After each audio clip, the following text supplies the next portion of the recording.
Bismillahirrahmanirrahim. Assalamualaikum warahmatullahi wabarakatuh. Hari ini kita sambung kuliah yang lepas, yang 20 kita masuk ke kuliah ke-21. Masih lagi dengan persoalan keanjalan. Saya dah terangkan semalam beberapa jenis keanjalan kelok permintaan. Kita boleh kelaskan jenis keanjalan permintaan ini. Pertama ialah tidak anjal,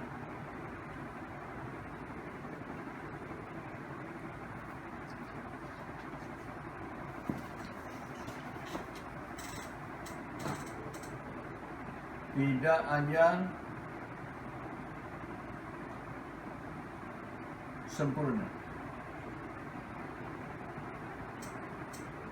Nilai keanjalan ini adalah kosong, iaitu ditunjukkan oleh kilo di 1. Apa maksudnya keanjalan tidak sempurna ini? Perubahan harga, saya ulangi perubahan harga tidak akan merubahkan kuantiti yang diminta. Harga turun daripada HO ke S1, kuantiti yang diminta masih OKO, tidak berubah. Kedua ialah tidak anjal.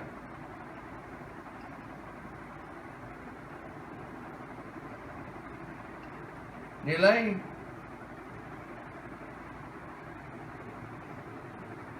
keanjalan ialah kurang daripada 1. Apa maksudnya di sini? Ini ditunjukkan oleh kilo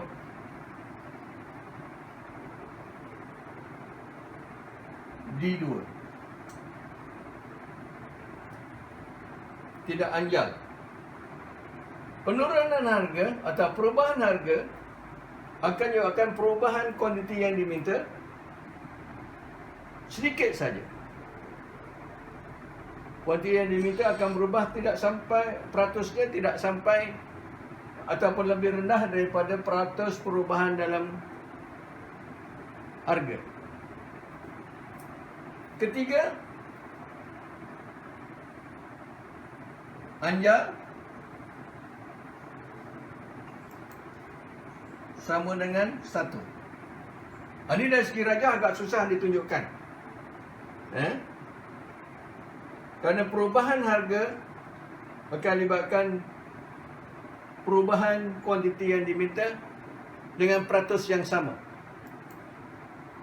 Ini kita kalau dari segi empirical, keadaan yang sebenarnya ini kita jarang jumpa barangan yang berbentuk keanjalan yang begini. Jenis yang keempat,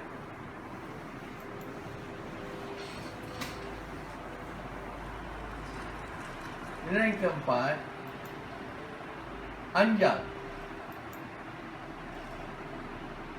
iaitu keanjalannya lebih daripada 1. Apa maksud di sini? Ini diberi oleh contoh kilo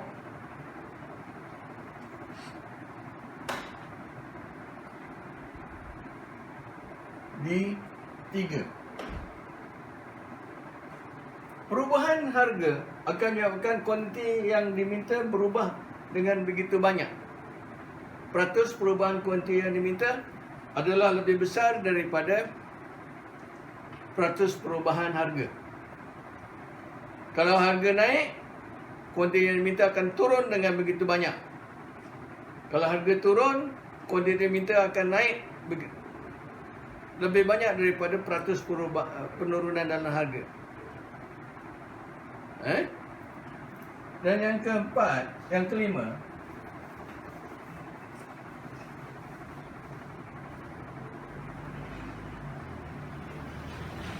anjal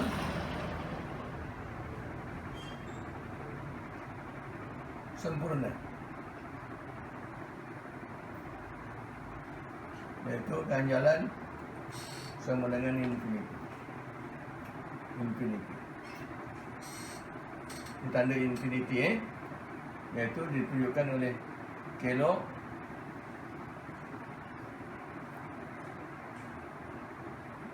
di 4. Dia merupakan satu garisan lurus.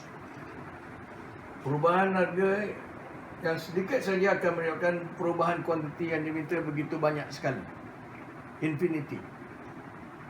Sebagai contoh, kita tunjukkan semalam, kuih, permintaan kuih karipap di Bazar Ramadan. Kita dapati banyak jenis, banyak orang yang menjual karipap, bukan? Kalau harga yang di pasaran tu berada sebanyak 50 sen sebiji, itulah harga yang akan diterima oleh pengguna, oleh peniaga. Kalau dinaikkan saja, satu gerai itu naikkan harganya kepada 60 sen, kuih dia tidak laku. Tidak orang beli. Pasal orang lain boleh pergi ke gerai yang sebelahnya dengan harga 50 sen. Tapi kalau diturunkan daripada 50 sen ke 40 sen, terdapati bahawa gerai kuih di gerai tersebut akan habis secepat mungkin. Kerana orang yang pelanggan-pelanggan yang datang ke Bazar Ramadan tu akan pergi ke gerai tersebut dan membeli seberapa banyak yang dia inginkan. Jadi ada 5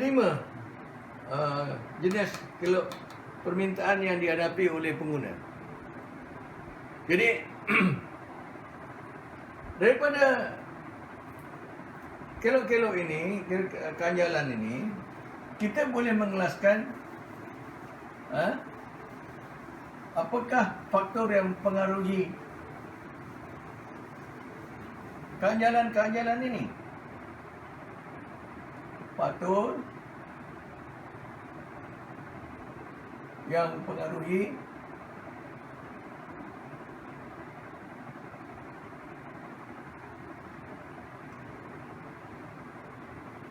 ganjalan.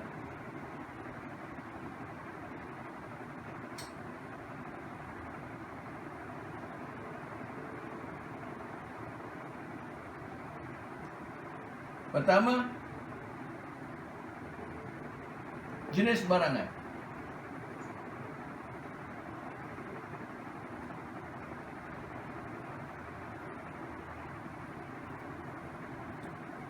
Apakah yang mempengaruhi kelok permintaan di satu yang tidak anjal sempurna?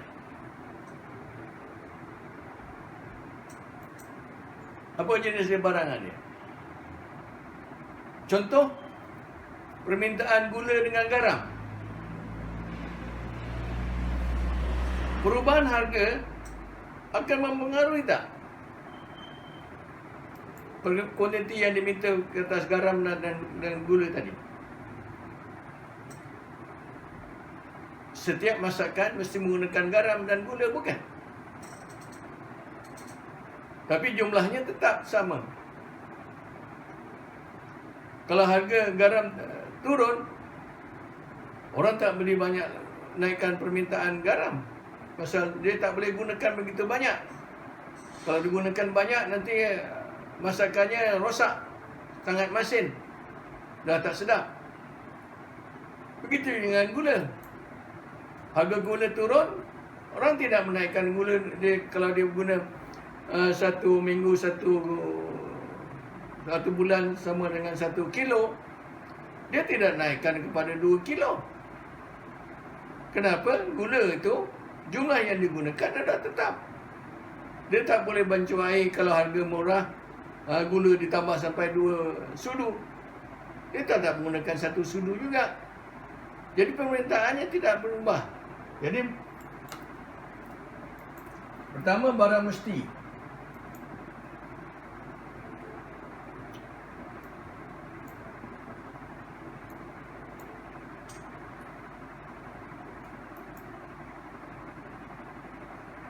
Ganjalannya sama dengan kosong, tidak anjal sempurna. Kedua, barang biasa.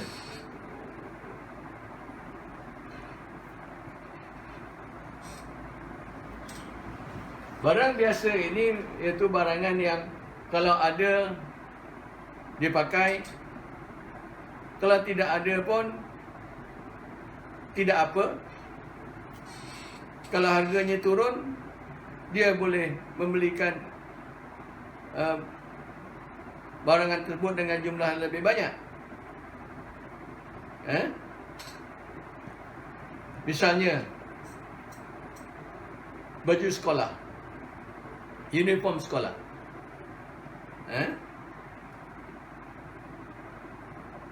Kadang seorang pelajar itu dia hanya ada 2 je baju sekolah. Hari ini pakai baju yang pertama, petang dia balik basuh, besok dia pakai baju yang kedua. Tetapi kalau harga baju itu turun, harga uniform sekolah itu turun dengan banyaknya, atau dia turun sedikit pun tak apa, tapi pengguna cakap, oi, harga baju murah sekarang. Jadi instead of dia menggunakan dia beli 2 helai, sekarang dia boleh beli 5 helai, iaitu 1 hari 1. Jadi kalau kita dapat lihat ganjalan yang begitu, perubahannya begitu banyak, maka kalau permintaan itu adalah anjal.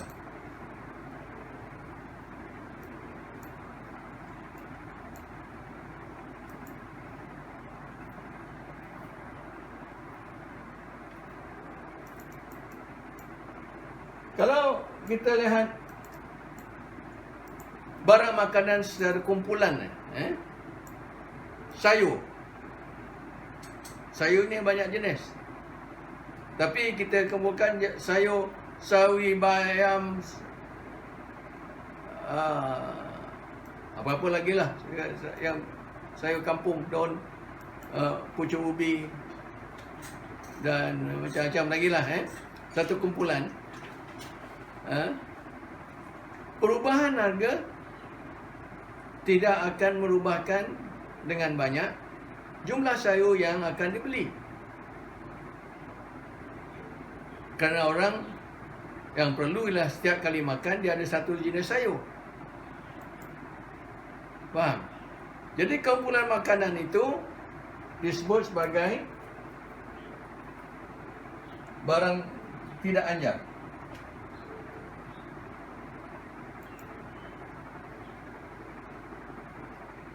Barang tidak anjal, iaitu ganjalannya kurang daripada 1. Dia berubah. Kalau ada perubahan harga, dia akan berubah, tapi tidak banyak perubahannya. Peratus perubahan harga tidak diikuti dengan peratus perubahan kuantiti yang begitu besar. Lebih dia berubah dengan peratusan yang lebih kecil. Nampak tu? Nampak? Barang kata. Ini semua kita lakukan tahu saudara. Ini kelakuan kita tahu, bukan kelakuan orang lain. Okey. Jadi kita satu lagi barang yang disebut barang mewah.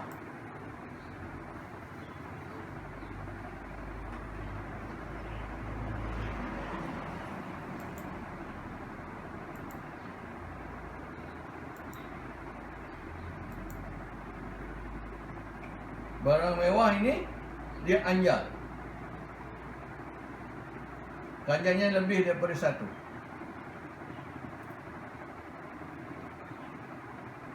Ganjalannya lebih daripada 1. Jadi apa yang maksudkan sini adalah perubahan harga yang sedikit menyebabkan perubahan kuantiti yang diminta terlalu banyak, lebih daripada peratus perubahan dalam harga. Okey. Sebagai contoh, kamu main bola lah. Kalau harga boot itu dulu cuma RM40,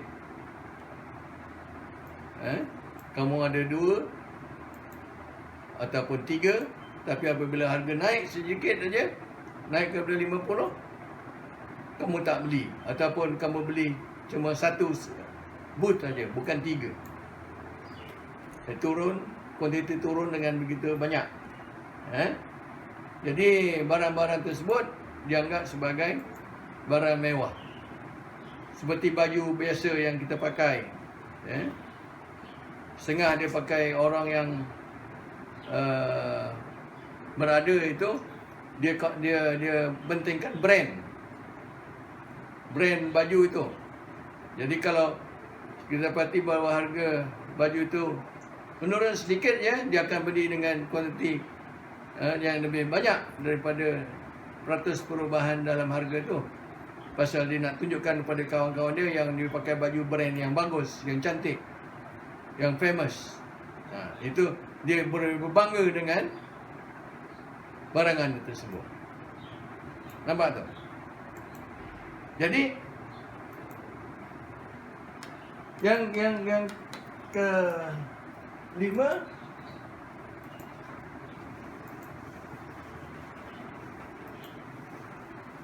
ni barang yang jenis barang ini kita ambil contoh kuih lah.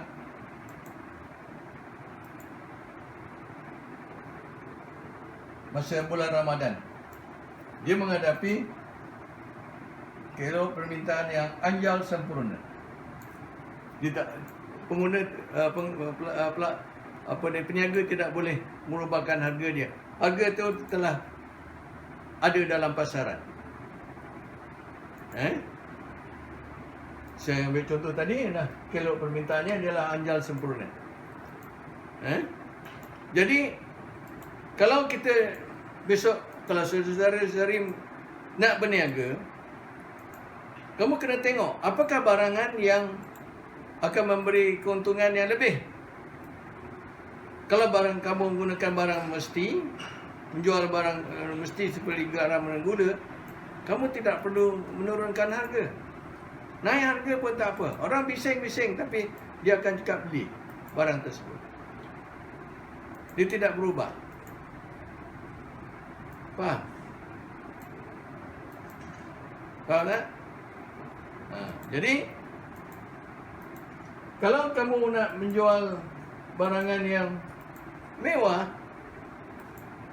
kamu kena pastikan bahawa kalau kamu kurangkan harga sedikit, kuantiti yang diminta akan naik.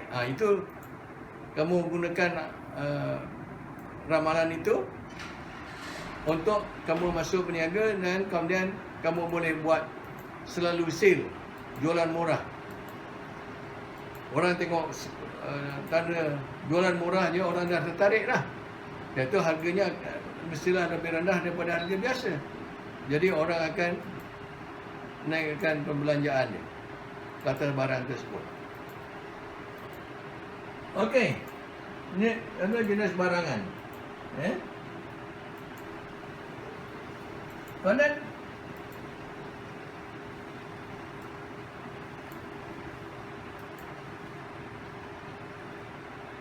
yang kedua adalah barang, ada tak pengganti?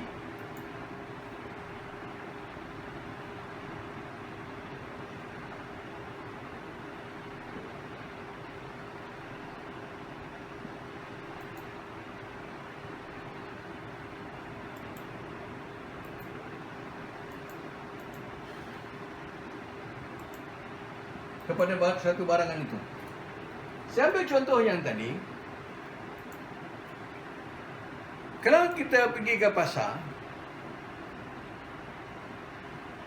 saya selalu pergi ke Maidin, saya beli sayur, saya akan tengok harganya. Bayam berapa,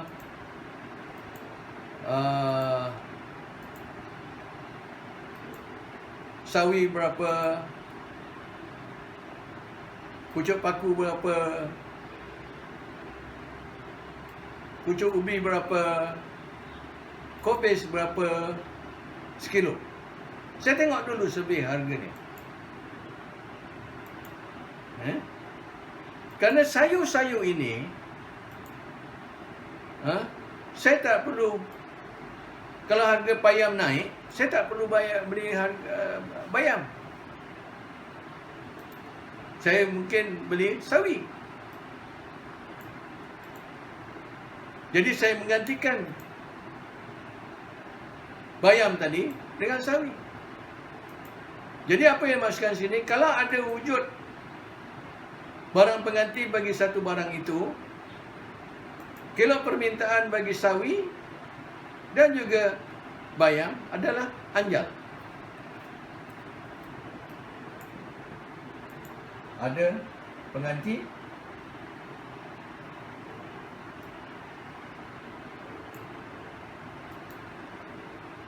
jadi kilonya jadi anjal.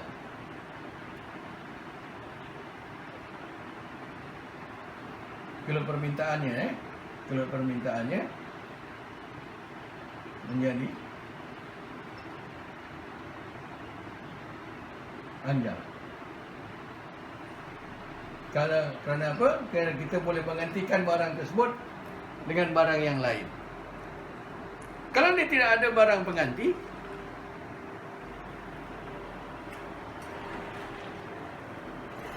anjal tak? Kalau harganya naik, dia tetap gunakan barang itu.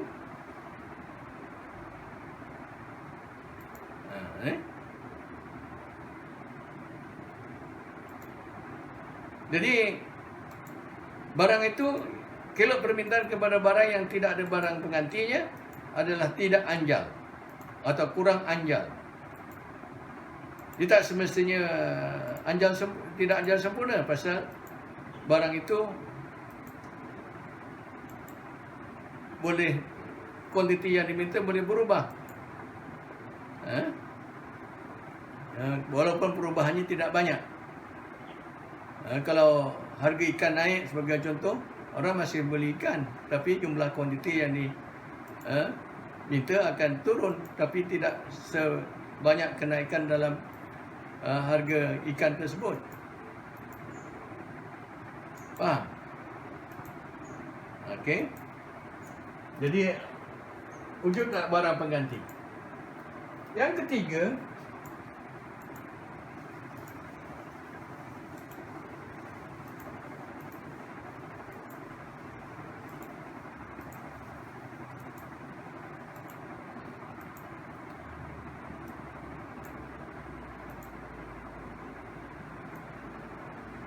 penggunaan barang tersebut.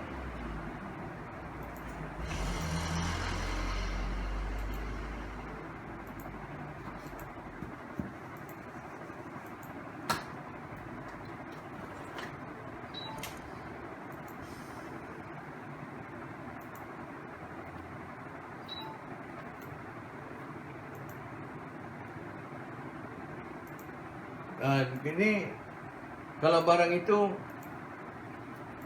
penggunaannya satu jenis barangan saja,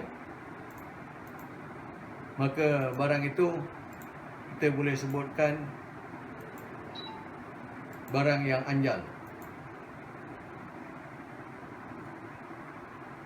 Kerana perubahan harga boleh menyebabkan permintaan barang tersebut tidak digunakan. Dia tengok keadaannya. Dia boleh jadi anjal, dia tidak, mungkin juga dia tidak anjal. Tapi kalau barang itu berbagai-bagai jenis barangan, maka kalau permintaan yang dihadapi oleh barang tersebut adalah lebih anjal. Sebagai contoh, kalau saya belajar dulu awal tahun 60-an, 70-an, biasa yang dibagi contoh adalah getah asli. Getah asli dulu hanya digunakan untuk buat tayar.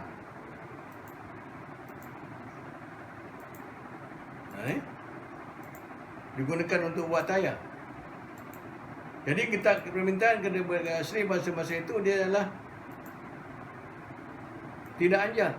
Pasal tayar mesti digunakan, mesti dikeluarkan untuk memenuhi permintaan tuan-tuan punya kenderaan.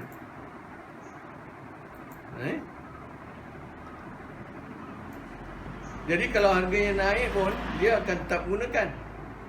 Jadi kalau dia berhadapan dengan keadaan tertentu kan, kalau yang dihadapi oleh getah asli adalah tidak anjal.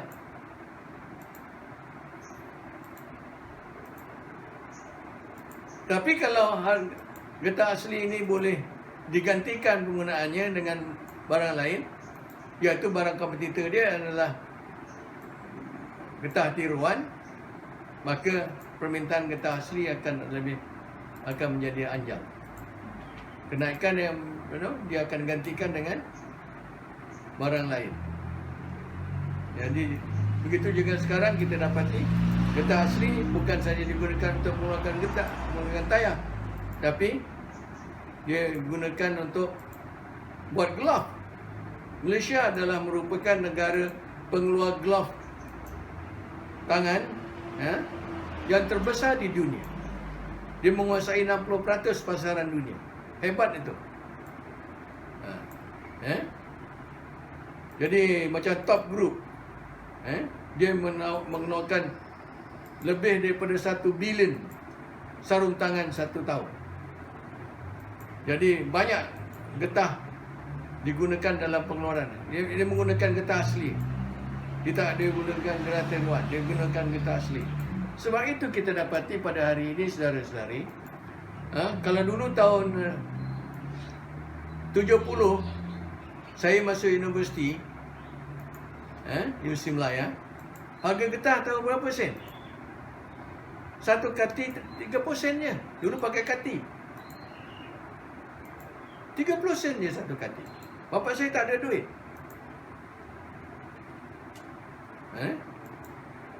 Getah 30 sen. Jadi saya pergi sekolah, pergi masuk universiti, bapak saya kena jual tanah. Duit itulah yang saya bawa masuk ke universiti.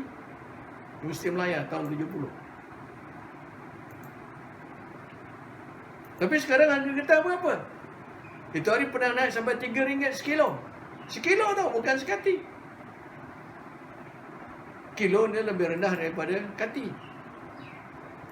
RM3 1 kilo. Oh, jauhnya. Daripada 30 sen naik kepada RM3. Permintaan getah asli meningkat begitu banyak.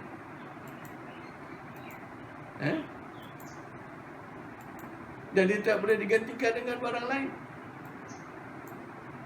Jadi kalau permintaannya adalah lebih anjal, pasal orang boleh gunakan berbagai lagi. Kita boleh juga katakan bahawa kalau permintaan getah asli masa itu, masa sekarang adalah lebih anjal bandingkan dengan tahun 70-an. Nampak tak? Jadi ada tak barang pengganti kepada dia? Kalau dia ada barang pengganti, keadaannya macam mana? Tak ada barang pengganti, keadaannya macam mana? Jadi seseorang mesti faham yang ini.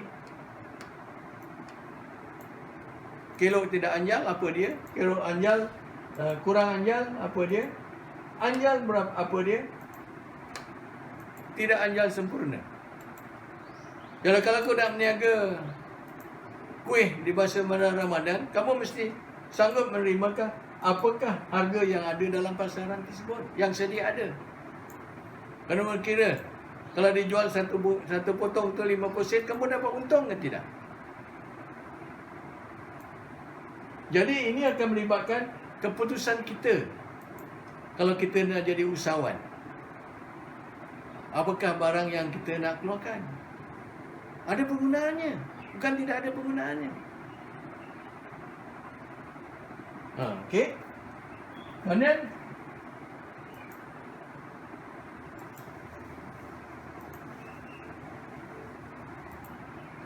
kita sebut bahagian peratus penggunaan pendapatan. dalam perbelanjaan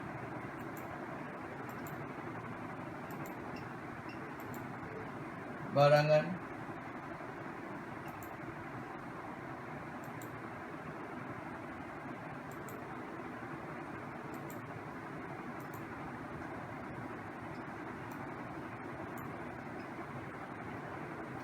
dalam bahagian peratus pendapatan yang digunakan dalam perbelanjaan satu barangan itu. Bagaimana peratusnya? Kamu perhatikan tak? Kalau kamu mungkin belum tapi nanti habis sekolah kamu dah kerja, kamu akan lihat ni. Persoalan yang pertama ialah kalau kamu mendapat pendapatan 1,500, apa yang kamu nak beli? Kenderaan apa yang kamu nak beli? Motosikal bukan? Motosikal ni ada banyak jenis. Ada yang 4,000, ada yang 8,000. Saya tengok dekat kedai motor yang besar tu sampai 60,000, 80,000 pun ada.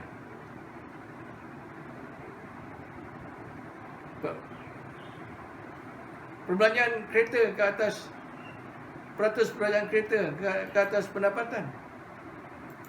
Kalau kamu pendapatan 1,500 nak beli kereta Myvi, tak ada finance company yang akan bagi kamu. Jadi harga motosikal dengan harga kereta ini sangat sensitif dengan perubahan harga yang ada di pasaran. Dan kamu perhatikan, kalau kamu beli kereta lokal, itu macam Pro 2 dengan Proton, harga tiap-tiap model itu kalau dibandingkan satu persatu ada lebih kurang sama aja.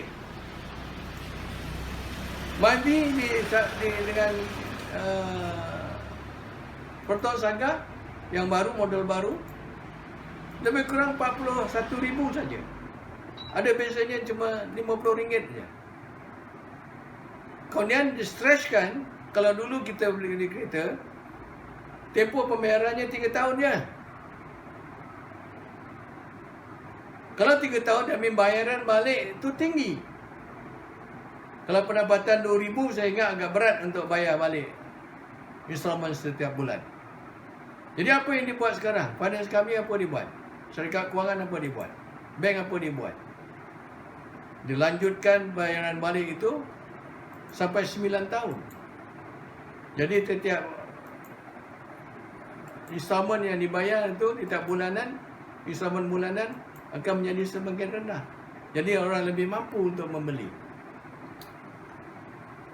Jadi dengan sendirinya permintaan orang akan lebih banyak membeli kenderaan tersebut pasal dia mampu. Kalau 3 tahun dia tidak mampu. Jadi peratus perbelanjaan installment kereta di pasaran Malaysia itu sangat bergantung kepada peratus bahagian yang digunakan dalam barang tersebut. Di Malaysia ni sehari-hari dia mahal keretanya. Jadi kalau bagi pendapatan 2,000 nak beli kereta agak berat. Harganya paling murah lebih kurang tak 40,000. Jadi berapa tahun tu? 3 tahun punya pendapatan atau 2 tahun setengah pendapatan. 1 tahun dulu jadi 24,000, 2 tahun 40,000. Tapi pengalaman saya di England dan di Amerika, harga kereta sama dengan harga pendapatan setahun bagi pengguna. Jadi bagi mereka yang mempunyai pendapatan 2,000, ada kereta jenis yang mampu dibeli dengan kemampuan pendapatan 2,000. Bagi mereka yang mempunyai pendapatan 50,000, jadi jenis kereta yang boleh